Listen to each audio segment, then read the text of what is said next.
Hi guys, so I'm now driving my BMW E39 and you may notice that the interior is slightly different. Well, that's because I just bought another one. Yeah.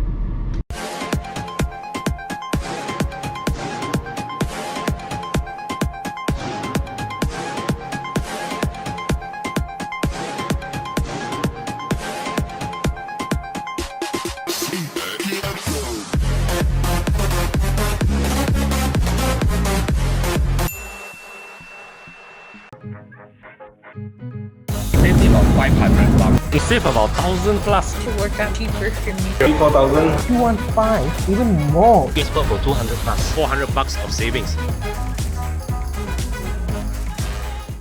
And if you're asking why, well, this car has an interesting story. So this car used to belong to my wife's friend. All right, and yeah, so one day my wife saw this car on sale on Instagram and she showed me. And the reason I bought this car is because the number plate is my initials and my birthday. So basically this car has my name written all over it.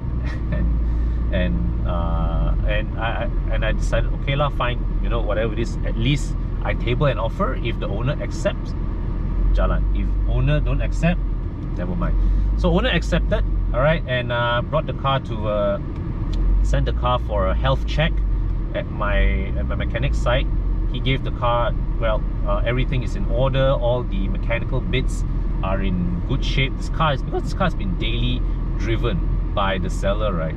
So it has been well maintained over the years, over the last couple of years of its ownership. Of course, it's not pristine cosmetically compared to my 520i, but mechanically this car is healthy. All the major maintenance items are taken care of.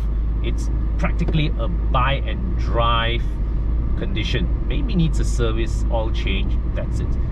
All right, so yeah, so I had the car checked. There's nothing major that needs to be repaired, and it's good. All right, so no leaks, you know, everything is in good order lah. Okay, it's a safe purchase.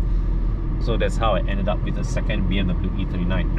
And the story of this car, apparently this car arrived in Malaysia, all right, as a special order by the Austrian embassy. So in a way it's an official import, but it's a special order. So that's why you see the spec of this car is quite unique amongst E39s in Malaysia. So you see right now I have fabric seats. All right, seats are manual, and it misses on a few luxury items compared to my 520i. So this is a 2002 525, so it runs on the same M54 engine family as my 520i. 20 horsepower difference in outputs, but I can tell you right off the bat, right, the takeoff acceleration of this car is a lot more effortless. The mid-range of this car, of the 2.5 is noticeably stronger than my 520i.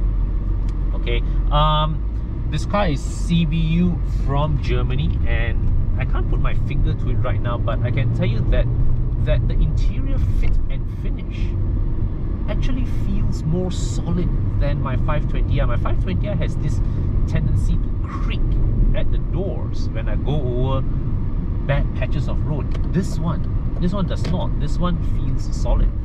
All right, yeah, everything is in good working order.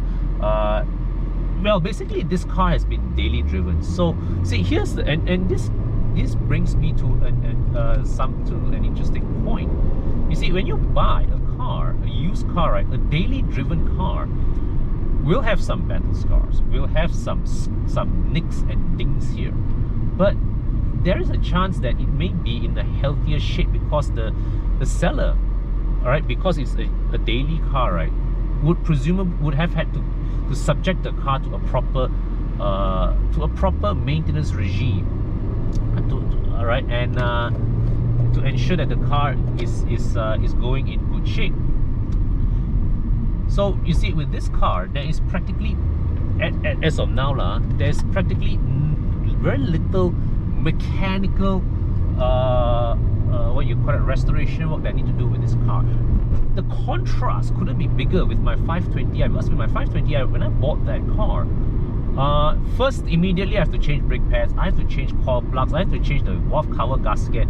Even though the car was spick and span, you know, paint, body was clean, interior was immaculate, undercarriage was shining, but there were a lot of rubber hoses and whatnots that, because of a good few years of underutilization, were subject to neglect, and the bill and all came to me.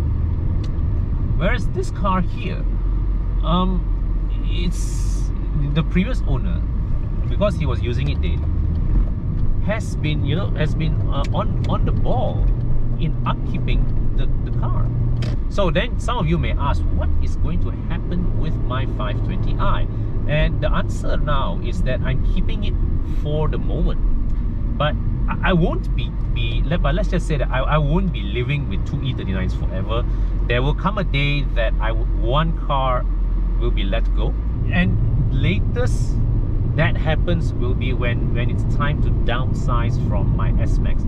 You see, why I'm keeping the 520i, it's because my wife has now developed a preference to drive that car over the S-Max. But I can't sell the S-Max yet, because I still need that car, as a family car.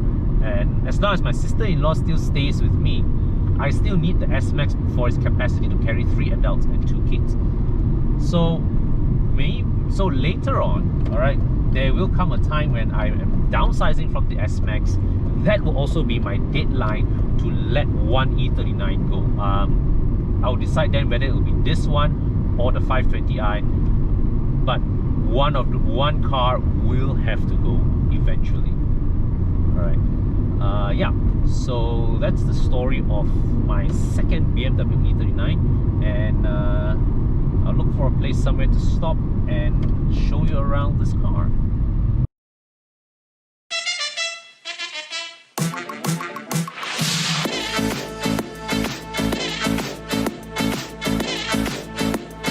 Really too much for me. What'll I do? What'll I do? What'll I do?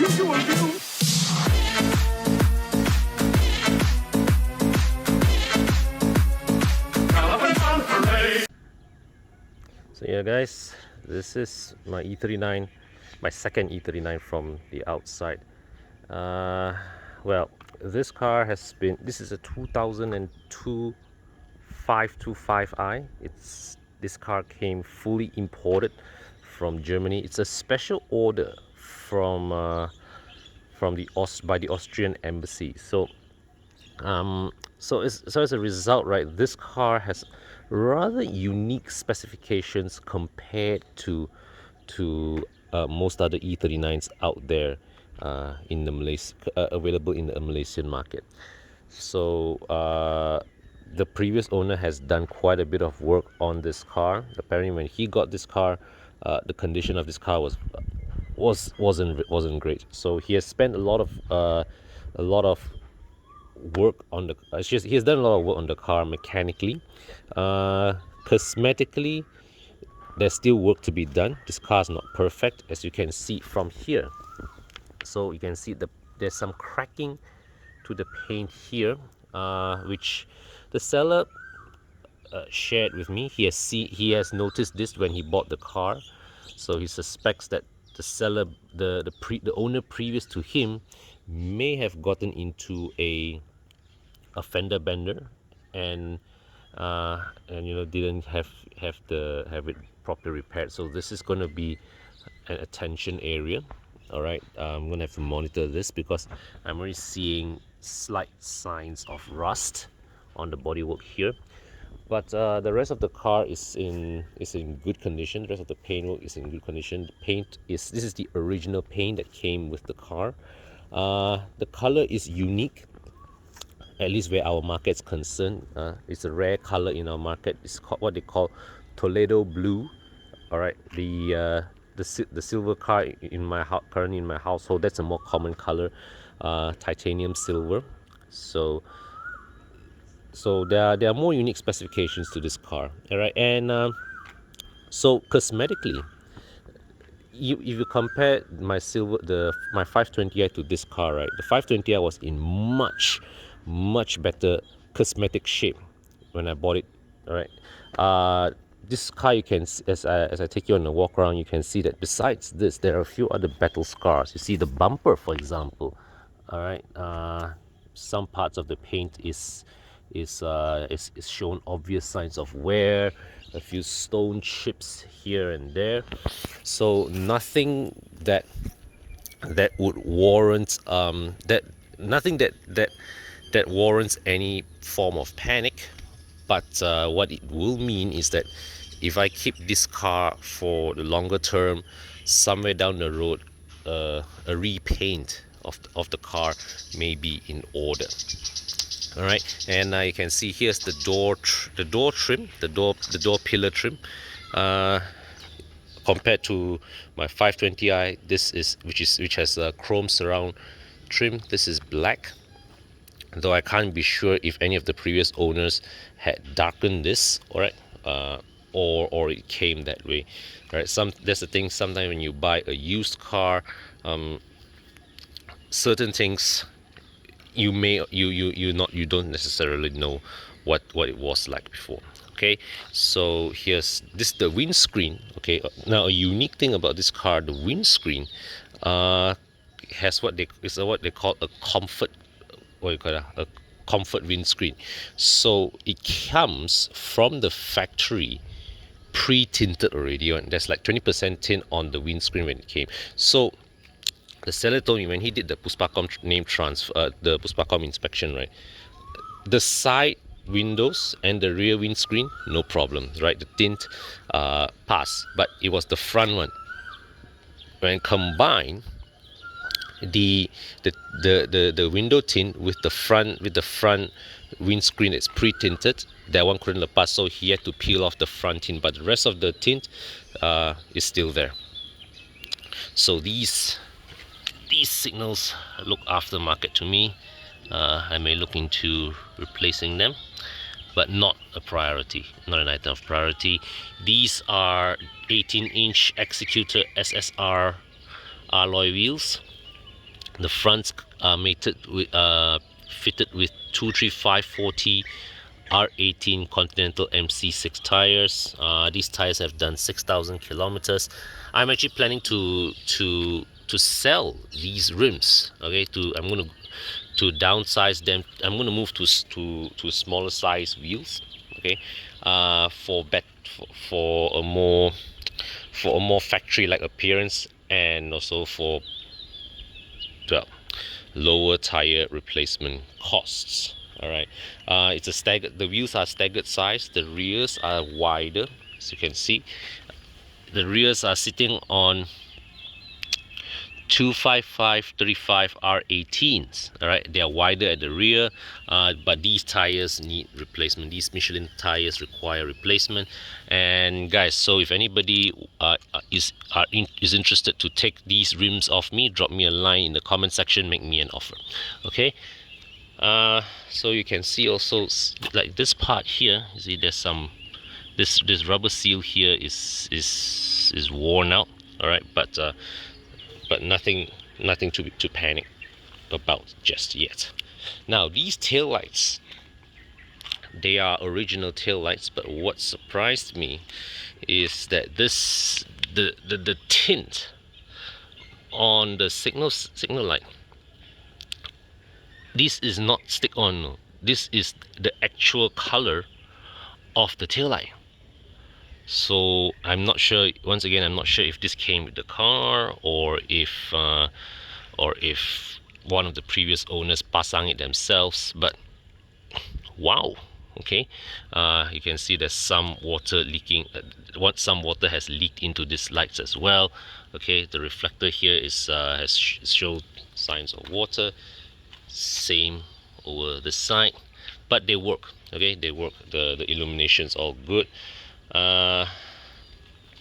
Yep, so it's a 5 to 5.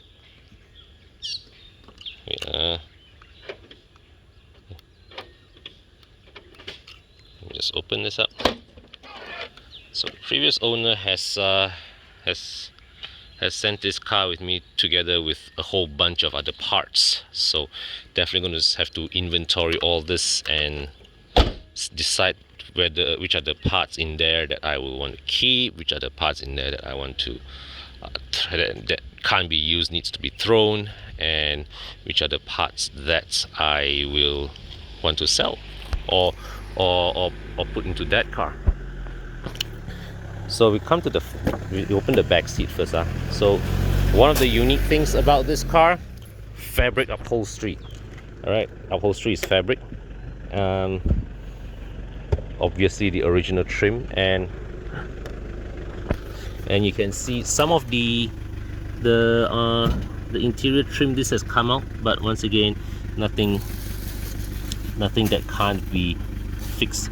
I think I can glue this back. All right, if I have the patience to do it, I can glue this back. Okay, here's the fabric lining here. All right, that's the armrest deployed. You see, it's thinner. This armrest is thinner than that in my 520i, and this seats actually fold down. This car has 60/40 split folding seats, and something as I observe, the design of the seats. Okay, so it's not a perfectly flat floor, but it's rather. This is rather the transition is rather seamless. So loading of long stuff will be good in this, and well, there's some oxidization on the metal here. This may need some brushing up. Okay, and the seat belt, the middle row seat belt, because this car has 60/40 split folding, so the middle row belt has two buckles. All right, but where's the secondary buckle? I'm gonna have to need to locate that later. So yeah, so here's the back seat. Let me just sit in. Now, compared to my 520i, the seat back here, this feels rather hard, rather stiff. Okay, but the angle is good. The angle is good lean angle, but it's just that it's not plush. It's not quite as plush as the ones in my 520i. Let me just show you around here. So the trim here is a bit stained. That B pillar there, the fabric is coming off. Same here with that front one, but once again, that my 520i also came with the fabric popping up all over the place, so that's nothing to be overly concerned about. But what I am really concerned about is where is the secondary buckle for the middle seat, for the middle seat belt.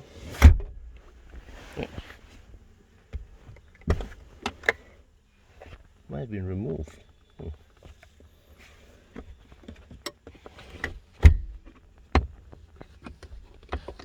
So, well, the rear parcel shelf, this also needs restoration eventually, and this car has a powered sunshade just like my 520i. So I'll bring you to the front.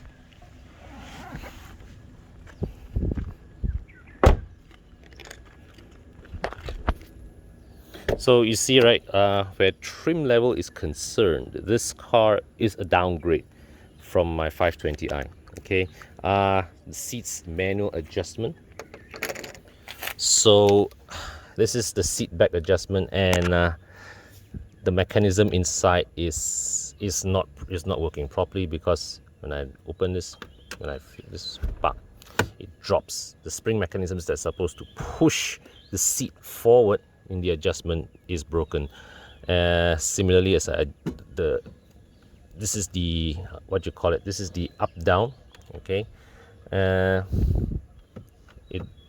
you have to pull the seat up when you pull this. This is the forward backward adjustment. This one, now this is interesting. This adjusts the whole, you know, seat cushion and seat back this way.